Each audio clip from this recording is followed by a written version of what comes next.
dengan bersama-sama ucapan lafaz basmalah. Bismillahirrahmanirrahim. Untuk pengantar saja ini, ya, pengantar saja hadis. Kenapa kemudian kita perlu yang dikaji itu perlu hadis? Repotnya tinggal. Jadi sumber hukum Islam itu kan dua, yang yang muttafaq dan mukhtalaf. Yang muttafaq itu maksudnya yang disepakati oleh ulama. Ada lagi yang mukhtalaf, yang tidak semua ulama sepakat. Kita nggak bahas itu dalam-dalam karena masalah usul fikih. Ya. Yang disepakati oleh ulama itu ada 4: Al-Quran, hadis atau sunnah, ijma dan qiyas. Ada 4. Quran rutin dikaji di pesantren kampus, rutin kan? Mau rumah tahfidz, rumah tahfidz ya pasti dibahas Quran kan gitu. Nah terus yang kedua al-hadis atau as-sunnah, itu yang kemudian juga di rumah tahfidz pengen digalakkan. Itu yang malam ini sedikit demi sedikit kita coba untuk mengkaji lah, ya. Tapi tidak dalam-dalam tentang ulumul hadisnya. Kita akan banyak nanti membahas tentang konten-konten hadis. Jangan konten YouTube terus, nanti jadi YouTuber. Konten hadis. Di antara yang sudah ditetapkan adalah kitabnya Sarah Al-Arba'in Hadisan An-Nawawiyah. Jadi syarah dari 40 hadis, kurang lebih 40-an hadis yang kitab aslinya ditulis oleh Al-Imam An-Nawawi. Jadi Imam Nawawi ini nulis kitab yang berisi 42 hadis yang kemudian diberi nama kitab Al-Arba'in An-Nawawiyah. Gitu ya, dikasih nama kitab Arba'in Nawawi. Kitab ini disarah banyak oleh ulama-ulama yang lain. Jadi pengantar saja terkait dengan kitab hadis. Jadi kitab hadis itu macam-macam, jenisnya macam-macam. Ada namanya kitab hadis atrof. Kalau kitab atrof itu, kitab hadis atrof disusun berdasarkan pangkal-pangkal hadis. Jadi yang ditulis cuma pangkalnya aja, nggak utuh dengan kronologinya, nggak, pangkalnya doang. Makanya kemudian banyak di antara kita tuh apal pangkalnya doang. Hadis tuh apal pangkalnya aja, nggak sampai akhir. Kenapa? Mungkin yang dibaca kitab atrof. Gitu. Misalnya apa tuh yang masuk? Innamal a'malu binniyat. Itu apalnya segitu doang. Padahal hadisnya panjang. Kira-kira gitu. Tapi karena yang dibuat kitab hadis atrof, apalnya innamal a'malu binniyat. Atau kullu bid'atin dhalalah. Biasanya gitu kan? Benar. Langsung. Akhirnya ya gitu. Apalnya itu doang, karena mungkin yang dibuat kitab atrof. Ada juga kitab hadis itu kitab mustadrak. Kalau mustadrak itu kitab-kitab hadis yang dinukil oleh ulama-ulama hadis berdasarkan syarat-syarat dari ulama hadis yang menulis kitab sahih, tapi tidak dicantumkan dalam kitab sahihnya. Misalnya gini, Sahih Bukhari itu kan isinya kitab hadis sahih semua. Tapi Imam Bukhari itu tidak hanya meriwayatkan itu, ada sekian banyak hadis-hadis lain yang diriwayatkan oleh Imam Bukhari, tapi nggak ada di dalam Sahih Bukhari. Maka kemudian oleh ulama dikumpulkan yang nggak ditulis dalam Sahih Bukhari itu. Nama kitabnya, jenisnya mustadrak. Jadi kitab yang disusun berdasarkan syarat sah atau syarat sahihnya Bukhari, tapi tidak ada dalam kitab Sahih Bukhari. Misalnya pakai menggunakan istilah Sahih ala syartil Bukhari atau Sahih ala syartil Muslim. Hadisnya sahih berdasarkan syarat kesahihan menurut Imam Muslim, tapi tidak ditulis oleh Imam Muslim dalam kitab Sahih Muslim. Gitu ya. Ada tuh kitab disebut kitab yang mencakup semua aspek dalam Islam. Semua aspek itu bahasa Arabnya jami. Ada minimal ada 8 aspek: tauhid, usuluddin, akidah, fikih, terus adab dan lain sebagainya. Itu dikumpulkan semua, ditulis kitabnya, ya kan? Karena semua dalam bahasa Arab al-jami'. karena isinya sahih semua, lalu kemudian dikasih nama Al-Jami'us Sahih. Kitab ini diantaranya dikarang oleh Al-Imam Al-Bukhari. Maka kemudian kitab Imam Bukhari itu namanya aslinya Al-Jami'us Sahih. Cuma yang karang Imam Bukhari, maka kemudian dikenal dengan kitab Sahih Bukhari. Dan Bukhari itu kita ini, Sahih Bukhari, Al-Jami'us Sahih lil Bukhari. Itu, ya Pak ya. Berdasarkan itu, berdasarkan kontennya, isinya. Ada kitab yang disusun berdasarkan tertib urutan metodologis fikih, mulai dari toharoh, sholat, zakat, puasa gitu, disusun nanti fikih muamalah, fikih munakahat, fikih jinayah dan seterusnya. Disusun berdasarkan. Nah, hadis-hadis atau kitab hadis yang disusun berdasarkan ini disebut dengan kitab sunan. Pernah dengar Sunan Ibnu Majah, Sunan Abu Dawud, Sunan Bonang, Sunan At-Tirmizi, Sunan An-Nasai. Itu kalau kita buka kitabnya, itu dari awal pasti isinya itu berdasarkan urutan metodologi fikih. Ada yang disusun berdasarkan nama-nama perawi. Nama-nama perawi. Perawi itu urutan perawi namanya urutan perawi namanya sanad. Orang yang disebut musnad. Kitab yang disebut musnad. Pernah dengar kitab Musnad Ahmad bin Hanbal? Isinya disusunnya urutan nama-nama perawinya. Yang ini perawi ini ngerawitin apa aja gitu. Nyusunnya begitu. Itu kita butuhkan. Jika bapak-bapak sama adik santri kalau kemudian pengen cari kitab hadis, pengen cari hadis itu ada di mana, ya itu kan bisa ditentukan. Oh kitab ini berarti coba cari di kitab ini bab apa, itu gampang gitu ya. Jadi pangkalnya apa hadis itu, pangkalnya berarti kita cari kitab hadis yang jenisnya atrof. Ini nyari hadis itu gampang sebenarnya ya. Jami'us Shahih misalnya itu kan atrof, karena pangkal-pangkalnya saja yang itu. Mau lebih gampang lagi pakai Google ya gampang itu ya, itu pangkal aja. Terus kitab ini ya yang dikasih ke kita ini sifatnya bentuknya syarah. Syarah itu apa? Syarah itu bahasa kita penjelasan. Bahasa kitanya penjelasan. Artinya bukan kitab aslinya. Kitab aslinya Arba'in Nawawi. Terus dijelaskan secara lebih rinci lagi oleh ulama. Siapa yang menjelaskan? Di sini Al-Imam Ibnu Daqiq Al-Aid, itu di bawah tuh. Benar. Di Imam Al-Allamah Ibnu Daqiq Al-Aid. Nah, oleh Imam Ibnu Daqiq ini dijelaskan secara rinci kata per kata dari hadis Arba'in.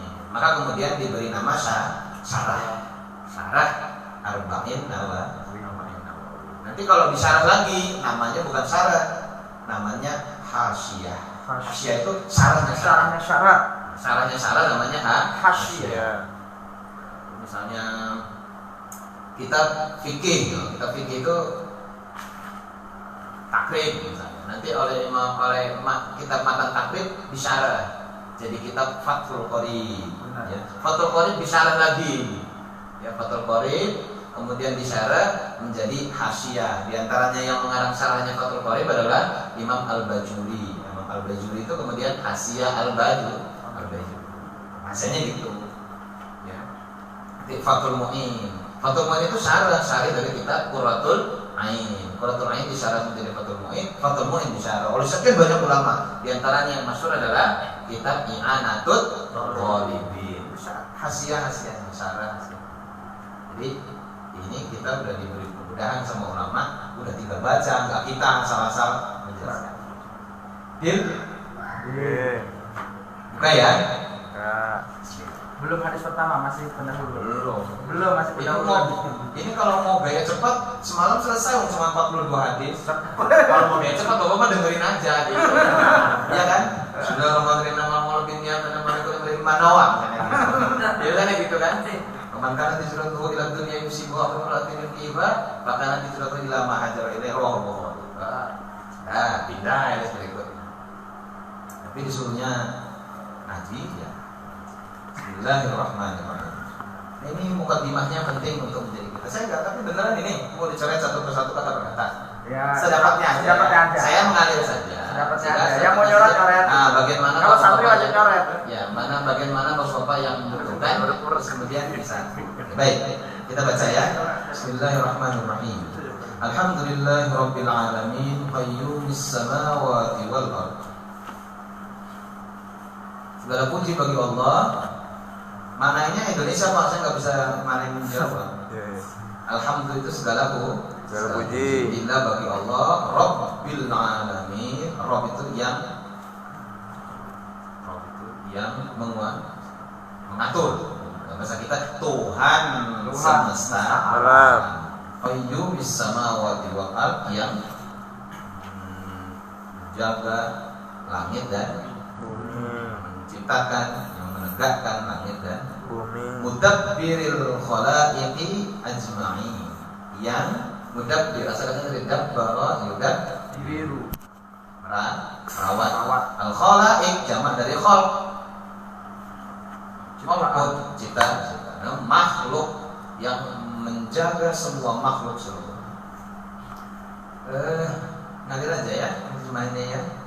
Ba'isir Rasul sallallahu wasallamu alaihi ilal mukallafin, yang mengutus Rasul yang selawat serta salam atasnya alaihim pada mereka, ilal mukallafin kepada orang-orang yang terkena beban mukallaf.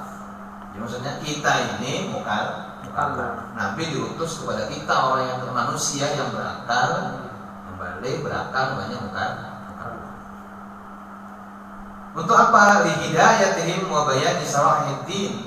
Tujuannya diutusnya Nabi kepada orang-orang yang punya manusia yang mukallaf itu adalah untuk menyampaikan petunjuk kepada mereka serta menjelaskan syariat-syariat ajaran agama. Bidalailil qat'iyyah, dengan dalil-dalil yang qat'i, wa wadihatil barahin, dan wadihat itu jelas, clearly. Al-barahin jamak dari burhan, petunjuk. Maksudnya dengan dalil-dalil yang qat'i, dalil-dalil yang pasti, serta petunjuk-petunjuk yang sangat jelas. Ahmaduhu ala jami'i ni'amih. Kita memuji kepada Allah Subhanahu wa taala atas segala nikmat-nikmatnya. Wa as'alul mazida min fadlih wa karamih, dan aku memohon kepadanya untuk diberi tambahan dari segenap keutamaan dan kemuliaan.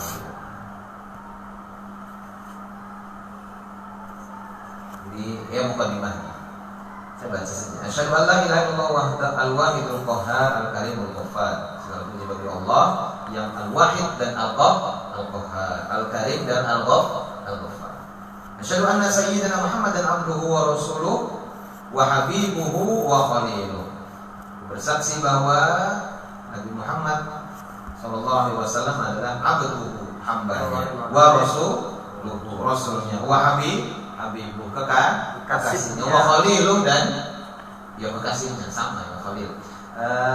Rasulullah gelarnya Habibullah, Khalilullah diantaranya ya gelar Rasulullah juga, tapi juga lebih masyhur dipakai oleh Nabi Ibrahim Khalilullah.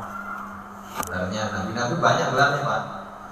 Misalnya Nabi Musa itu pernah ngomong, berbicara langsung dengan Allah Subhanahu wa taala di Bukit Tursi pas waktu ngambil Taurat. Kemudian mendapat gelar Kalimullah.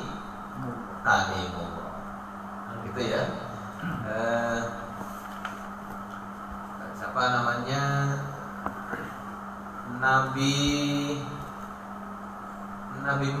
Isa. Nabi Isa apa gelarnya? Nabi Isa apa gelarnya? Nabi Isa itu punya mukjizat pas waktu nyentuh nyentuh orang yang sudah meninggal terus bisa hidup lagi. Terus orang sakit disentuh menyentuh itu bahasa Arabnya masahah. Maka kemudian Nabi Isa dapat gelar al-Masih. taslim untuk orang yang dengan izin Allah menyentuh terus kemudian mendatangkan kehidupan dengan izin Allah. Mana ayat itu? Qala al-masih Isa bin Tiga ya. Iya. Tiga. Karena ngajinya habis lupa. Abdul makhluqin al-mukarram bil Qur'anil aziz al-mu'jizah al-mustamirrah ala ta'aqubis sinin. Siapa itu Rasulullah? Kata ulama di sini diungkapkan dengan afdalul makhluqin, makhluk yang paling paling utama. Al-mukarram yang paling mulia. Al-mukarram bil Qur'anil aziz yang dimuliakan oleh Allah dengan Al-Qur'an Al-Qur'anil aziz. Al-mu'jizah al-mustamirah ala ta'aqubis sinin, yang Al-Qur'an itu merupakan mukjizat yang langgeng, al-mustamirah yang terus menerus, istamir ala ta'aqubis sinin, sampai sepanjang masa. Sinin itu jamak dari sana. Bisunanil mustamirah lil mustarsyidin. Diutuskan dengan apa? Nabi itu diutus dengan sunnah-sunnah yang bercahaya. Al-mustamirah lil mustarsyidin, untuk orang yang mengharapkan mendapatkan petunjuk. Ya. Al-makhsusu bi jawami'il kalim, yang Nabi itu mendapat kekhususan dari Allah Subhanahu wa taala bi jawami'il kalim. Jawami'il kalim itu, jami'ul kalim itu mudah dipahami ucapannya. Jadi Nabi itu kalau ngomong gampang banget memahaminya. Kita kan nggak boleh belibet. Kalau Nabi itu kalau ngomong gampang. Makanya nanti pas waktu kita ngaji hadis, ternyata luar biasa. Apa itu namanya? Penjelasan Nabi, kalimatnya sangat mudah dipahami, terus mencakup semua aspek yang dibutuhkan dan mengeluarkan segala yang tidak dibutuhkan. Jadi baca hadis Nabi itu gampang. Kalau udah dijelasin jadi gampang. Nah ya kalau nggak dijelasin ya susah. Bapak kan bisa, kan belum tentu bisa pas waktu belum dijelasin. Wasamahatid din, dan kemudahan dalam beragama. Shalawatullahi wassalamu alaihi wa ala sa'irin nabiyyin wal mursalin. Selawat serta salam kepada Nabi sallallahu alaihi wasallam serta seluruh nabi dan para rasul, wa ali kullin wa sa'iris sholihin, seluruh keluarganya dan seluruh orang yang saleh. Nah, itu pengantar. Nah, ini penting. Berikutnya. Amma ba'du faqad rawaina an Ali bin Abi Thalib wa Abdullah bin Mas'ud wa Mu'adz bin Jabal wa Abi Darda wa Ibnu Umar bin Abbas wa Anas bin Malik wa Abi Hurairah wa Abi Sa'id al-Khudri radhiyallahu ta'ala anhum min turuqin katsiratin biriwayatin mutanawwi'atin. Pada katakan telah diriwayatkan, kami telah mendapatkan riwayat atau kami meriwayatkan dari Ali bin Abi Thalib, Abdullah bin Mas'ud, Mu'adz bin Jabal, Abu Darda, nama semua tuh, Ibnu Umar, Ibnu Abbas, Abdullah bin Abbas, Anas bin Malik. Tahu Anas bin Malik, sahabat Nabi ya, yang menjadi asisten pribadi Nabi, terus punya anak yang pintar banget, diberi nama Malik. Karena bapaknya Anas, Malik bin Anas, yang kemudian menjadi Imam Malik. Malik bin Anas punya anak namanya Anas bin Malik punya anak namanya Malik bin Anas. Boleh ya. Gitu. Man Hakim Al-Habibi punya anak Habibi Hakim Ruhman. Ya siapa tahu. Iya. Soalnya dia udah mangkel, ceweknya gak keluar-keluar, laki lagi kan, balik aja lah. Ya, nanti yang ketiga kasih nama itu. Iya. Kalau laki-laki. Laki-laki. Ya. Telah diriwayatkan dari beliau semua dari banyak turuqin katsirat, dari jalur yang banyak sekali, riwayatin mutanawwi'ah, dengan riwayat yang beraneka ragam, yang bermacam-macam. Anna Rasulullah sallallahu alaihi wa alihi wasallam qala, bahwa Nabi sallallahu alaihi wasallam itu pernah bersabda. Apa sabdanya?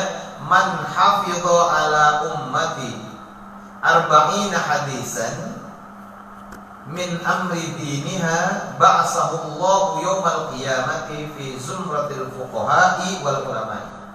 Masyaallah. Ya, kata Rasul, barang siapa yang hafal di antara umatku itu, kata Nabi, kalau ada yang hafal arba'ina hadisan, 40 hadis min amri diniha, yang berkaitan dengan masalah agama, ya, ba'asahullahu yaumal qiyamah fi zumratil fuqaha. Nanti pada hari kiamat ia akan diutus atau dibangkitkan oleh Allah bersama rombongan para fuqaha. Fuqaha itu para ahli fikih, wal ulama, dan para ulama. Ini dasarnya. Maka kemudian Imam Nawawi yang ahli hadis, yang ahli fikih, yang kitab hadisnya banyak, tebal luar biasa. Lalu Imam Nawawi ini kitabnya banyak sekali. Ya, Imam Nawawi ini salah satu ulama yang sangat produktif. Pengantar aja nih Pak. pengantar. Kan masih pengantar. Maklum Covid. Imam Nawawi itu salah satu ulama yang sangat produktif di dalam Islam. Kitabnya banyak sekali. Ya, karangannya luar biasa banyak. Yang fikih, yang Quran, yang hadis, banyak sekali. Ya, dari yang kecil, ya, yang tematik sampai yang tebal luar biasa. Ya. Yang kecil seperti ini nih, Arba'in Nawawi ini 40 hadis. Tapi beliau juga karang yang lebih tebal lagi seperti kitab Riyadhus Shalihin. Gak cuma itu, Imam Nawawi ini, ya, Al-Imam Yahya bin Sharaf An-Nawawi Ad-Dimashqi Asy-Syafi'i, mazhabnya Syafi'i, mazhabnya Syafi'i, lahirnya di Nawa, ya, makanya kemudian dikasih nama An-Nawawi. Jadi orang Arab itu biasa menisbatkan pakai ya nisbah ujungnya. Misalnya dari Damaskus, Dimashqi, Ad-Dimashqi. Dari desa Tus, At-Tusi, Al-Imam Al-Ghazali At-Tusi, gitu ya. Imam Abu Bakar Al-Makki, dari mana? Dari Mekah, kan gitu. Nah, nanti kalau Ustaz Luqman garang kitab Luqmanul Hakim Al-Palapi. Habibi Palapi. Ala susah juga ya. Palapi. Palapawi. Tapi kalau Al-Khaliyawi memang aslinya. Memang aslinya Asliwi, Al-Khaliyawi memang ujungnya aslinya Wi. Asli itu. Asy-Syafi'i karena beliau mazhabnya Syafi'i. Lah Imam Nawawi ini mensyarah kitabnya Imam Muslim. Jadi Imam Muslim bin Hajjaj, Ibnu Hajjaj itu ngarang kitab Sahih, namanya Sahih Muslim. Oleh Imam An-Nawawi disyarah. Nama kitabnya Al-Minhaj. Al-Minhaj syarah Sahih Muslim bin Hajjaj. Berapa jilid? 20 jilid tebal. Ya, Imam Nawawi tebal luar biasa. Kitab fikih ada kitab Al-Muhadzab. Oleh Imam Nawawi disyarah lagi menjadi, kalau yang versi banyaknya 24 jilid, yang versi dikitnya 17 jilid. Ada yang 14 jilid yang versi dikitnya. Versi banyak sampai 24 jilid. Ya. Nama kitabnya Al-Majmu' Syarah Muhadzab. Luar biasa. Sekarang kitab Riyadhut Thalibin. Termasuk kitab yang dikaji oleh Ustaz Luqman kalau hari Minggu subuh, At-Tibyan fi Adabi Hamalatil Quran, juga karangan Al-Imam An-Nawawi. Imam Nawawi itu banyak Pak, yang namanya Nawawi itu banyak. Ya. Termasuk yang dari Banten juga Nawawi. Ya, apa itu kan? Imam An-Nawawi Al-Bantani. Nah, gitu kan? Banten Al-Bantani. Abu Somad dari Palembang Al-Palembani. Ada yang dari Padang Al-Fadani. Ada yang dari Sambas Kalimantan As-Sambasi. Ya biasa gitu orang. Al-Jawi. Dari mana? Al-Qadiri. Dari mana? Dari Kediri. Bukan Imam Abdul Qadir. Kediri. Ya. Jadi produktif sekali. Dan dalam riwayat dijelaskan Imam Nawawi itu tidak sempat menikah. Ya, beliau wafat. Riwayat mengatakan ada yang bilang 39 tahun, ada yang 42 tahun. Ya, beliau meninggal tidak sempat menikah. Pernah ditanya sama muridnya, ya saya kenapa Anda tidak menikah? Kata beliau, menikah itu kalau menikah terus ada istri kan, beliau khawatir akan terganggu konsentrasi dalam produktivitas menulis dan mengajar. Terus bagaimana dengan keturunannya, anak-anak dan sebagainya, siapa yang meneruskan? Kata beliau, itu lihat kitab yang saya tulis, semua orang yang mengkaji kitab saya, semua orang yang mempelajari kitab itu merupakan anak-anak saya. Mereka lah yang akan meneruskan terah ilmu yang sudah diajarkan oleh Al-Imam An-Nawawi. Gak kuat jadi Gak kuat, saya umur 24 tahun nikah. Belum nulis satu kitab. Belum nulis di SMS. Mana sekarang rada jarang SMS. WA. Cantik sekarang Ya, WA. karena takut dibilang tulisannya jelek. Salah tulis. Salah tulis. Jadi kata Nabi gitu. Ya, barang siapa yang hafal 40 hadis, maka nanti akan dibangkitkan bersama rombongan para fuqaha dan para ulama. Dalam riwayat tadi dikatakan ba'asahullahu faqihan aliman, akan dibangkitkan dalam keadaan faqih, ahli fikih dan orang ahli ilmu. Riwayat lain mengatakan wa fi riwayat Abi Darda wa kuntu lahu yaumal qiyamati syafi'an wa syahidan. Nanti kata Nabi, orang yang hafal 40-an saja hadisku itu nanti di hari kiamat saya akan menjadi pemberi syafaat dan akan menjadi saksi bagi. Makanya kemudian kita dimudahkan oleh beberapa imam untuk kemudian kumpulkan hadisnya suruh apa. Ini berarti targetnya Al-Quds ini santrinya gak cuma hafal Quran tapi juga hafal hadis. Dia minimal 40. Iya kan? Minimal 40. Wa fi riwayat Ibnu Umar kutiba fi zumratil ulama. Ya, dia ditulis sebagai rombongan ulama. Wa husyira fi zumratil syuhada, dan dikumpulkan di hari kiamat bersama para syuhada. Wattafaqal huffaz ala annahu hadisun dha'ifun wa in kasrat turuquhu. Hadis ini tadi disepakati oleh sekian banyak para ahli hadis, ya. Huffaz itu di sini huffaz, ya, itu disebut juga ahli hadis. Yang mendapatkan gelar huffaz itu tidak hanya penghafal Quran, tapi juga para ahli hadis. Ahli hadis itu gelarnya huffaz. Yang pertama muhaddis. Kalau muhaddis hafal 300.000 hadis. Kalau huffaz gelar tertinggi dalam martabat ahli hadis itu paling tidak hafal, kata Imam Ibnu Qayyim Al-Jauzi, paling tidak hafal 400.000 hadis. Hafal lengkap dengan sanadnya. Enggak cuma matanya doang, tapi urutannya, nama-nama meriwayatkannya siapa aja itu hafal. Minimal 400.000 hadis. Jadi kalau mau terserah mau milih hafid lewat jalur mana? Mau jalur Quran atau mau jalur hadis? Mau jalur Quran ya 30 itu kayaknya nggak ada edisi baru lah. Ya, pokoknya 30 juz itu nggak bakal ada, ya kan? Nggak bakal edisi baru dan nggak bisa ada pilihan Quran versi 2 gitu, nggak bisa. Ya. Tapi kalau mau dapat gelar huffaz atau hafid, ya, dalam ilmu hadis, ya, dalam hadis harus hafal minimal 400.000 hadis. Kita 42 hadis saja susahnya luar biasa. Gitu ya. Di antara yang dapat gelar al-huffaz itu adalah al-hafid itu Imam Ibnu Hajar al-Asqalani. Al-Hafid Ibnu Hajar al-Asqalani.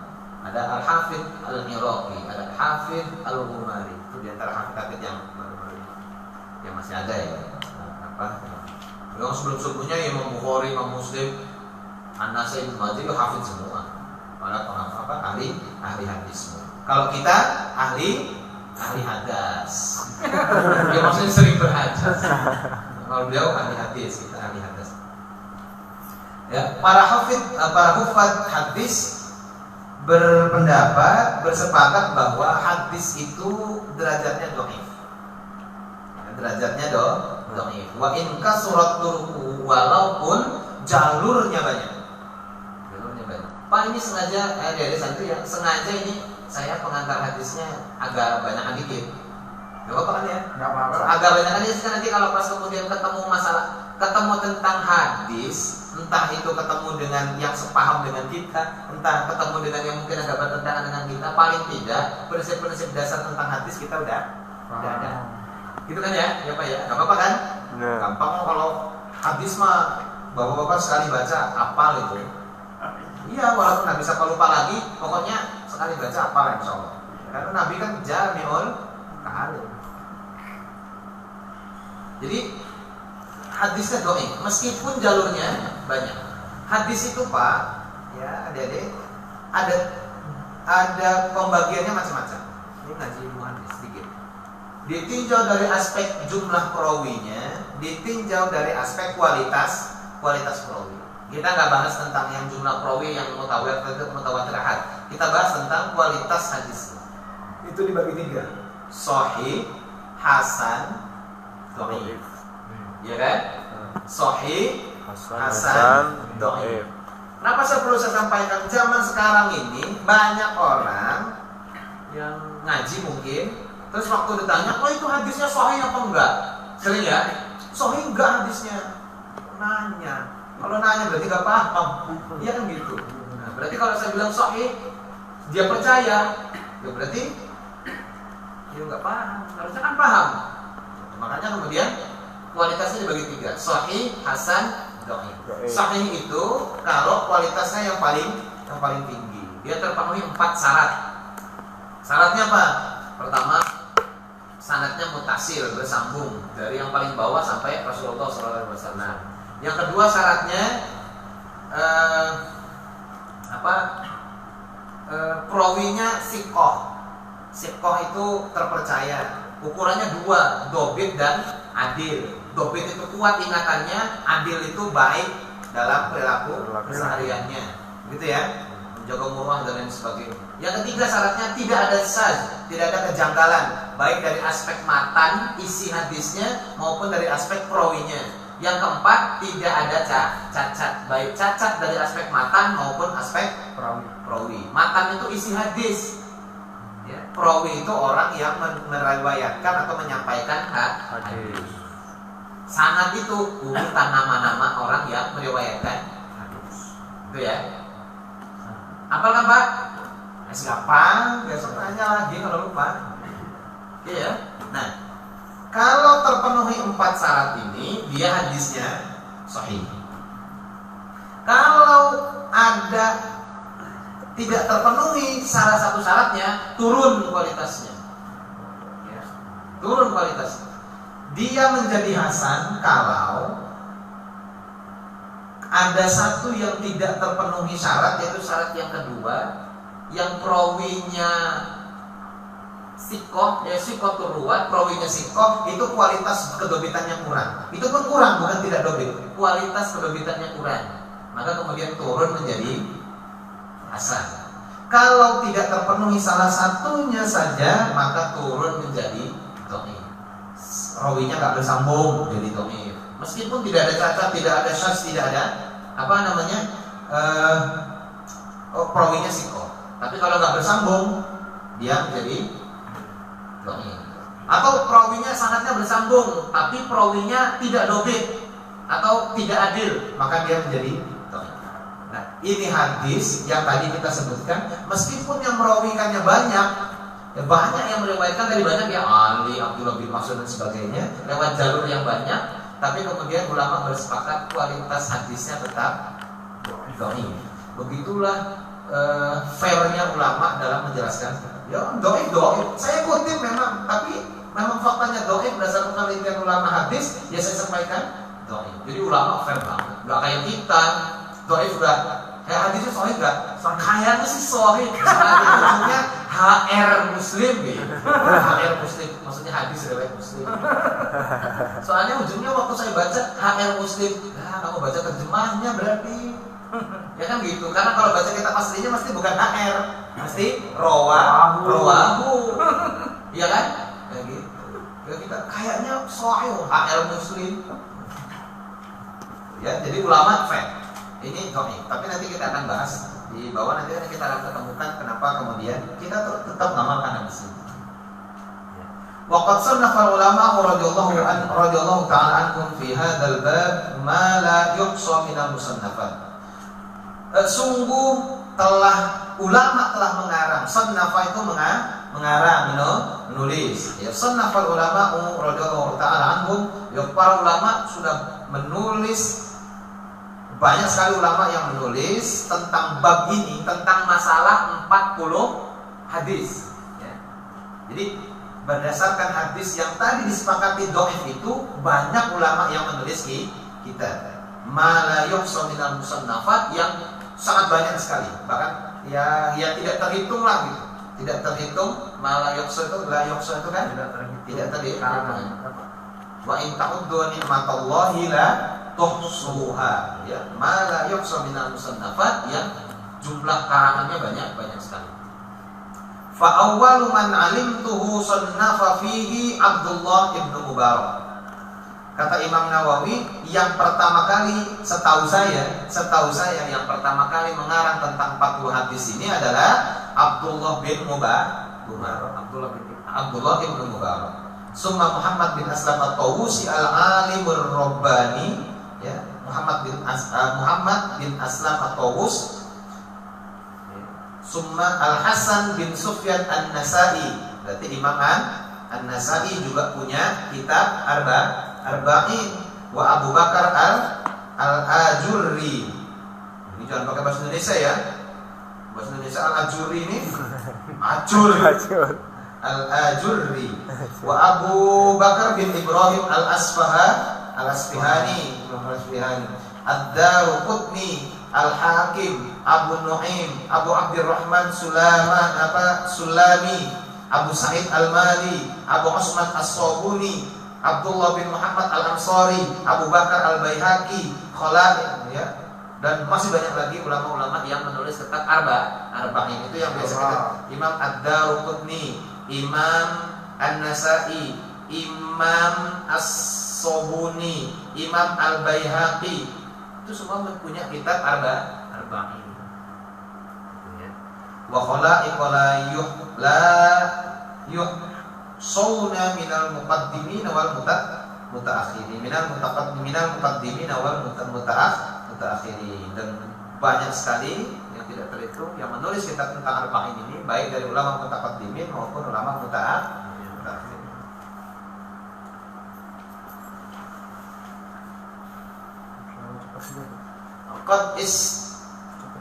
Waqad istakhartu Allah Ta'ala fi jami' 40 hadisan iqtida'an biha ula'il a'immatil a'lam wa huffadil Islam. Kata Imam Nawawi, saya sudah beristikharah. Waqad istakhartu Allah Ta'ala, saya sudah beristikharah kepada Allah Ta'ala fi jami' 40 hadisan, ya, dalam fi jam'i 40 hadisan, dalam upaya mengumpulkan 40 hadis. Kata Imam Nawawi, ulama banyak, saya juga mau. Imam Nawawi ini kan lahir kira-kira abad ke-7 ya, lahir 670-an Hijriah. Ya. Ulama banyak terdahulu, saya juga mau kata Imam Nawawi. Jadi saya istikharah. Ya, beliau sampai istikharah untuk menentukan 40 hadis yang mau beliau tulis. Sembarangan istikharahnya. Ulama, ahli hadis, ahli Quran, ahli fikih, sampai istikharah untuk menetapkan 40 hadis yang mau beliau tulis. Kita cuma mau menentukan cewek mana yang kita pilih aja, istikharahnya 3 kali, enggak dapat apa. Itu bukan enggak dapat petunjuk, enggak dapat cewek. Kalau enggak dapat petunjuk ya mending tinggal istikharah lagi. Enggak dapat cewek. Iqtida'an biha ula'il a'immatil a'lam, mengikuti apa yang para haula'il a'immatil a'lam, para ulama yang mumpuni, ya, yang a'lam, yang masyhur, ya, yang ketahui, wa huffazil Islam, dan para penjaga Islam. Waqad ittafaqal ulama'u ala jawazil amali bil hadis dhaif. Nah, ini penjelasannya, Pak. Ulama bersepakat, ulama hadis sungguh telah bersepakat tentang ala jawazil amali, kebolehan beramal bil hadis dhaif, dengan hadis dhaif. Beramal dengan hadis dhaif itu boleh. Dalam hal apa? Fi fadhailil a'mal, dalam urusan fadilatul amal, keutamaan amal. Jadi beramal dengan hadis dhaif itu boleh selama hanya berkaitan pada fadhailul amal. Supaya tambah banyak sholatnya, supaya tambah rajin qiyamul lailnya, supaya banyak hafalan hadisnya. Ya. Nah, kemudian boleh beramal dengan hadis dhaif. Hadis dhaif itu boleh diamalkan dengan syarat. Ya, dengan syarat. Yang pertama, singkat saja ya. Yang pertama, hadisnya bukan berkaitan tentang masalah akidah. Yang kedua, tidak berkaitan dengan halal haram. Yang ketiga, tidak, akidah itu maksudnya usuluddin ya, perkara pokok agama, tidak berkaitan dengan halal haram. Yang ketiga, tidak bertentangan dengan hadis sahih. Yang keempat, ada jalur lain yang menguatkan. Ada jalur lain yang menguatkan, maksudnya ada hadis lain yang bisa angkat derajat dia, makanya dari dhaif naik menjadi hasan li ghairi. Yang kelima, tidak hanya berkaitan tentang fadhailul amal. Jadi kalau tentang ada hadis tentang halal, haram, sah, batal, tentang akidah, tentang Quran, ya itu enggak. Tapi kalau ada hadis berkaitan dengan supaya ngapal hadis, atau supaya rajin sholat, supaya qiyamul lail di malam Ramadannya rajin, supaya banyak istighfar di bulan Ramadan, nah, itu sebagai ulama bersepakat bahwa boleh beramal dengan hadis dhaif. Itu ya. Yang nggak boleh beramal dengan hadis palsu, maudhu atau palsu. Maksudnya begini, tidak mengklaim itu sebagai hadis, selama itu baik boleh-boleh aja beramal. Yang penting tidak diklaim itu sebagai hadis. Misalnya begini, an-nazafatu minal iman, kebersihan itu sebagian dari iman. Terus ditempel di masjid, ditempel di sekolah, ditempel di, itu boleh nggak? Boleh.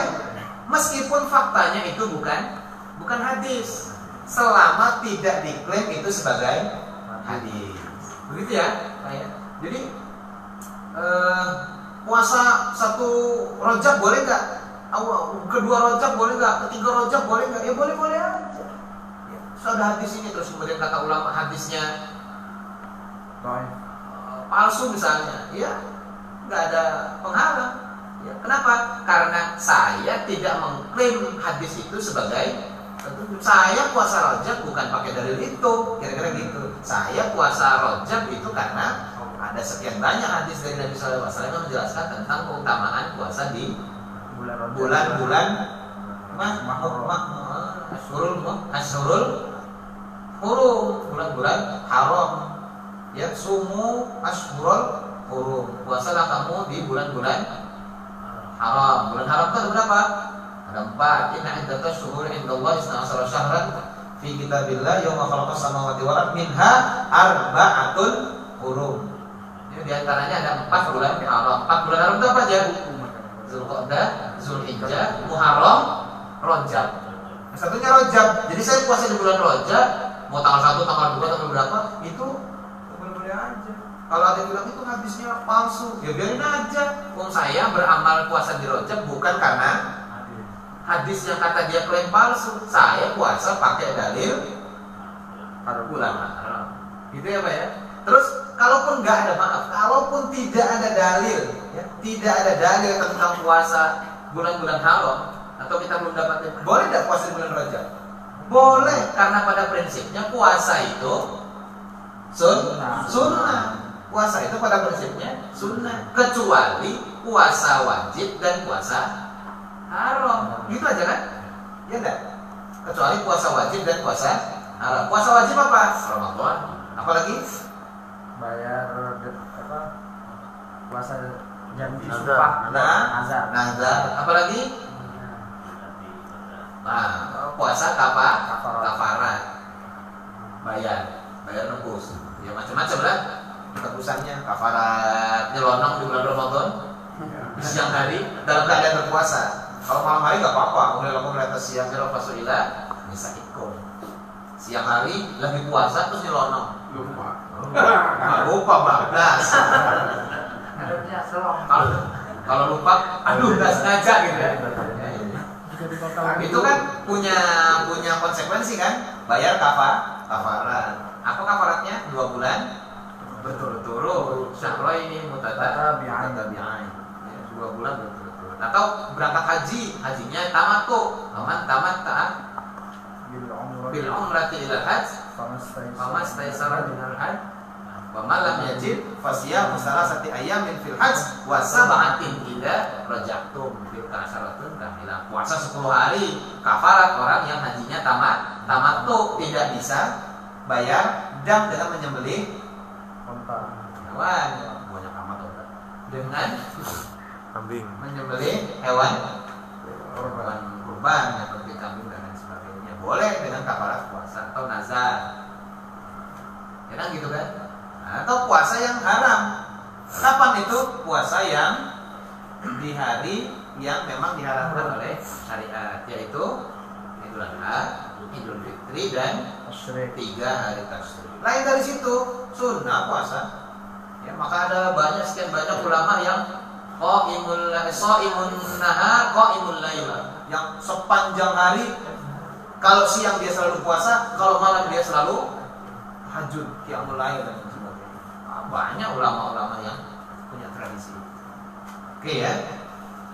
Jadi beramal dengan hadis dhaif selama dia berkaitan dengan fadhailul amal dibolehkan. Jadi bapak-bapak boleh mulai sekarang hafal hadis dan 40. Ya, biar nanti kumpul bersama para ulama. Ternyata udah hafal terus di akhirat nanti di hari kiamat gak kumpul bareng ulama. Protes lah. Ya gak apa-apa juga. Protes apa lagi? Yang penting masuk. Saya di MPR aja gak apa-apa. Yang penting di surga. Terasnya juga gak apa-apa. Yang penting di surga. Ya jangan itu di tempat yang kemudian nanti dibully sama ahli surga. Ya dilewet dari atas, kita di bawah. Kan ahli surga suka ngebully itu nanti.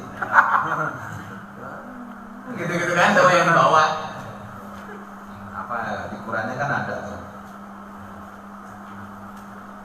Wa ma'a hadza falaysa i'timadi ala hadzal hadis bal ala qaulihi sallallahu alaihi wasallam fil ahadits sahihah. Tapi kata Imam Nawawi bahwa saya mengarang kitab 40 hadis ini ya bukan karena motivasi hadis dhaif tadi, bukan semata-mata itu, tapi kata beliau karena berdasarkan firman hadis Nabi sallallahu alaihi wasallam liyuballigha asyahidu minkum al-ghaiba. Saya ingin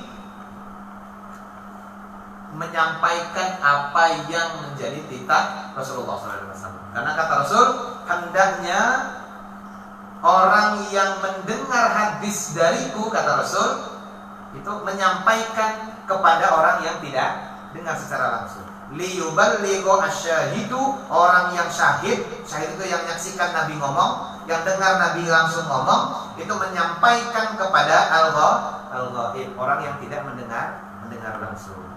Wa qaulihi sallallahu alaihi wasallam, dan hadis Nabi yang lain, nadzarallahu imra'an sami'a maqalati fawa'aha fa'addaha kama sami'aha.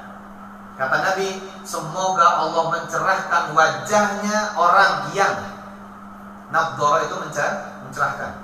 Ya. Apa tuh? Orang yang sami'a maqalati, dia mendengar ucapanku, kata Rasul, dia dengar hadis dariku, fawa'aha, terus dia hafalkan, dia simpan, dia jaga hadis itu, fa'addaha kama sami'aha, kemudian dia sampaikan kepada orang lain apa yang sudah dia dengar. Ya. Terusan hadis ini kalau saya nggak salah, farubba muballaghin aw amin sami'in. Kenapa? Karena ada sekian banyak orang yang ternyata itu orang yang belakangan mendapati hadis lebih paham daripada yang mendengar langsung. Ya, Nabi ngomong, sahabat dengar. Kualitas sahabat yang dengar itu gak sama, Pak. Nah, Nabi berharap siapapun yang mendengar hadis ini nyampaikan kepada yang gak hadir, yang gak dengar. Ya. Karena bisa jadi yang mendengar belakangan, yang tidak mendengar langsung dari Nabi, itu pas waktu dengar itu, oh Nabi ternyata ngomong begitu. Dia lebih paham, lebih kuat ingatannya, dan lebih tahu maksud Nabi ke arah mana hadis Nabi itu disampaikan. Gitu. Ya maka mujtahid dari golongan sahabat itu nggak banyak, Pak. Kila hanya bisa dihitung dengan jari lah. Ada yang bilang 10, paling banyak 14. Nggak banyak yang ahli hadisnya. Ali bin Abi Thalib, Umar bin Khattab, Muaz bin Jabal. Nggak banyak. Lainnya yang 100 ribuan hadis itu, 100 ribuan sahabat itu tidak semuanya ahli fikih. Artinya tidak semuanya mujtahid menyimpulkan hadis itu secara langsung. Bisa jadi suatu ketika Nabi ngomong yang mendengar sahabat yang biasa-biasa saja ininya, kualitas pemahaman terhadap hadis Nabinya. Yang ahli fikihnya, yang mujtahidnya sedang perang atau sedang diutus sama Nabi ngajar ke tempat lain. Nabi nggak sempat ketemu sama beliau. Sahabat yang tadi ngedengar pas waktu ketemu sampaikan. Waktu didengar, oh Nabi ngomong gitu. Oh itu mungkin maksudnya, kesimpulan hukumnya adalah ini. Ya di sini juga gitu. Misalnya saya bicara seperti ini, ya, terus ya pokoknya apa aja sampaikan lah. Gitu.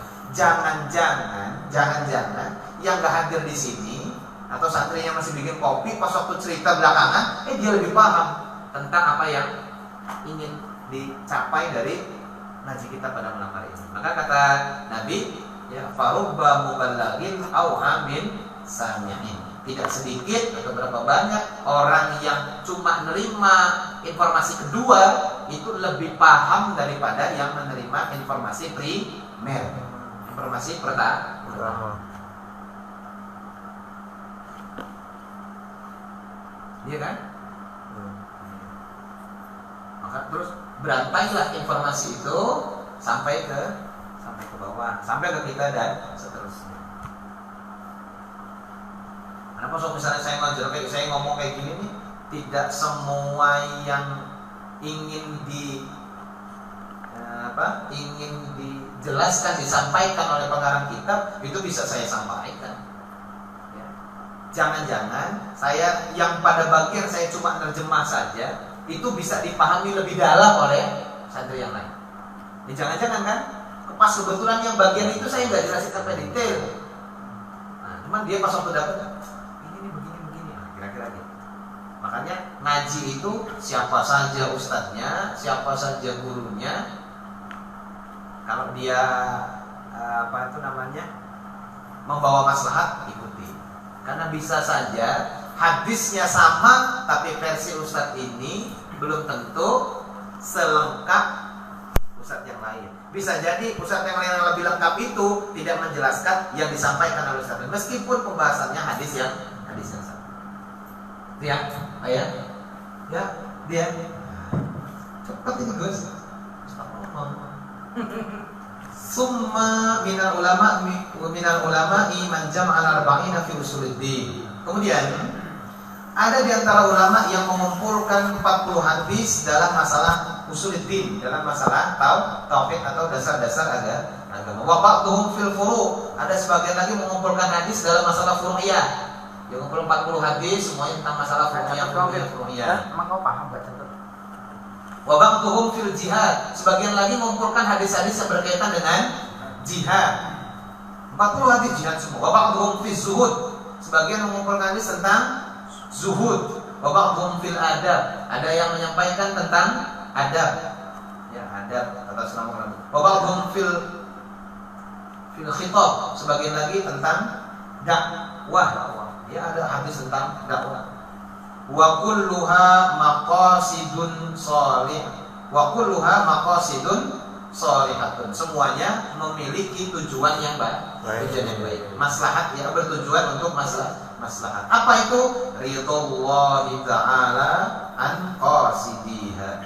ya, mendapatkan keridhaan, semoga Allah memberikan keridhaan, atau radhiyallahu taala an qasidiha, semoga Allah meridhoi orang-orang yang memiliki tujuan maslahat yang baik. Waqad ra'aitu jam'a arba'in ahammu min hadza kulli. Kata Imam Nawawi, saya berinisiatif, gayanya. Saya berpikir, waqad ra'aitu, saya pikir, kata Nabi. Bahasa kita, saya berinisiatif untuk mengumpulkan 40 hadis yang ahammu min hadza kulli, yang lebih penting daripada semua yang tadi. Yang tadi ngomongin tentang jihad, ngomongin tentang jihad semua, tentang adab semua, dakwah semua, karena gitu ya. Kata Imam Nawawi, saya pengen yang lebih hebat dari itu semua. Apa itu? Wahya arba'una hadisan mustamilatan ala jami'il dzalik. Saya pengen ada kitab yang berisi 40 hadis, tapi isinya mencakup semua itu yang di atas tadi. Ada usuluddinnya, ada zuhudnya, ada adab tata kramanya, ada dakwahnya, ada jihadnya, ada sedekahnya, dan lain sebagainya. Ya, wa kullu hadisin minha qa'idatan 'azimatan min qawaidid-din. Semua hadis itu, ya, wa kullu hadisin minha, semua hadis dari yang saya susun ini merupakan qa'idatan 'azimah. Ya, kaidah yang agung, min qawaidid-din, dari kaidah-kaidah pokok agama. Qad wasafahu al-ulama, al-ulama itu ya. Qad wasafahu al-ulama bi anna madarul islami alaih. Ulama telah mensifati itu semua bahwa itu merupakan madarul Islam, puncak atau seluruh kesempurnaan Islam. Au huwa nisful Islam, atau paling tidak dikatakan sebagai separuh Islam. Au sulusuhu, atau dia merupakan sepertiga Islam. Au nahwa dzalik, atau yang selain itu semua. Summa altazimu fi hadhil arba'in an takuna sahihatan. Kemudian saya berkomitmen, altazim itu ya, saya melazimkan, mewajibkan. Pokoknya saya harus nyari yang semuanya sahih. Jadi saya berkomitmen, kata beliau, bahwa 40 hadis yang saya kumpulkan ini semuanya merupakan hadis-hadis sahih. Wa ma'dhumuha fi sahihil Bukhari. Mayoritas ada di Sahih Bukhari wa Muslim. Wa azkaruha mahdhufatal asanid. Pas waktu saya tulis hadisnya, tidak saya cantumkan semua sanadnya secara utuh. Ya. Kenapa? Liyasbula hifzuha, supaya yang mau ngapal lebih mudah. Wa ya'umma al-intifa'u biha, dan manfaatnya dapat dirasakan secara umum. Kalau secara bahasa gimana itu? Wa ya'umma al-intifa'u biha, dan akan menjadi luas dan meluas manfaat dari hadis-hadis tersebut, atau ya, kemanfaatannya dapat dirasakan secara luas, insyaallah. Summa usbiha bibabin fi dhabti khafiyyi al-faziha. Kemudian supaya memperjelas, kata beliau, akan saya ikuti isi kitab ini dengan bab atau penjelasan yang berkaitan bibabin, dengan bab yang di dalamnya terdapat dhabti khafiyyi al-fadhiyah, menjelaskan, menerangkan lafaz-lafaz yang masih samar. Khaf itu samar ya. Khafiyyi al-fadhiyah, menjelaskan atau menerangkan lafaz-lafaz yang masih samar. Wa yanbaghi likulli raghibin fil akhirah, dan seyogyanya, semestinya, likulli raghibin fil akhirah, bagi setiap orang yang mengharapkan kebaikan di hari akhirat, ayya'rifa hadhil ahadisa, ya, mengetahui hadis-hadis ini, lima ishtamalat alaihi minal muhimmat. Kenapa? dikarenakan hadis-hadis ini mencakup segala hal yang sifatnya penting. Istamalat alaih, di dalam kitab hadis ini mencakup secara keseluruhan minal muhimmat, dari hal-hal yang sangat penting. Wahtawayat alaihi minat tanbih ala jami'it ta'at, dan di dalamnya juga terdapat sekian banyak peringatan-peringatan tentang seluruh ketaatan. Wa dzalika dhahirun liman tadabbaru. Hal itu tentu jelas bagi orang yang akan mudah untuk didapat dipahami bagi orang yang mempelajari. Jadi kalau sudah dipelajari, insya Allah semakin jelas. Ya makanya ngaji. Wa 'alallahi i'timadi, kepada Allah lah aku bergantung. Wa ilaihi taufidi wa istinadi, kepadanya aku memohon perlindungan dan menyandarkan diri. Walahu, dan baginya segala puji wal nikmat, wa bihi taufiq wal isma, dan dengannya aku memohon taufik serta perlindungan. Waris muqaddimahnya. Walhasil begini, walhasil begini. Kitab hadis arba'in ini ya disusun dengan tujuan, kalaupun kita tidak sempat mengkaji hadis-hadis yang tebal-tebal itu, yang rinci-rinci itu, ya, paling tidak 40 hadis ini sudah mewakili prinsip-prinsip dasar dalam beragama. Dia menjelaskan tentang prinsip iman. Dia di dalamnya ada menjelaskan tentang prinsip ibadah. Di dalamnya juga nanti ada ketemu tentang adab, akhlak sama manusia, sama tentang zuhud. Ada hadisnya la taghdab, la taghdab, la taghdab, farad dan mirara. Kan gitu ya. Di dalam kita ada jangan marah. Berarti berkaitan dengan zuhud. Ada hadis man kana yu'minu billahi wal yawmil akhir falyukrim dhaifah. Barang siapa yang beriman kepada Allah dan hari akhir, hendaknya dia memuliakan tamunya. Ada begitu ya? Ada di sini man kana yu'minu billahi wal yawmil akhir falyuhsin jarah, hendaknya dia berbuat baik dengan tetangganya. Man kana yu'minu billahi wal yawmil akhir falyaqul khairan aw liyasmut. Dia kalau orang yang beriman kepada Allah dan hari akhir itu hendaknya selalu berkata yang baik, kalau enggak ya diam aja. Oh, banyak sekali penjelasan tentang prinsip-prinsip ajaran dalam Islam. 40 hadis ini saja. Maka kemudian tentu kita berharap kita bisa menghafal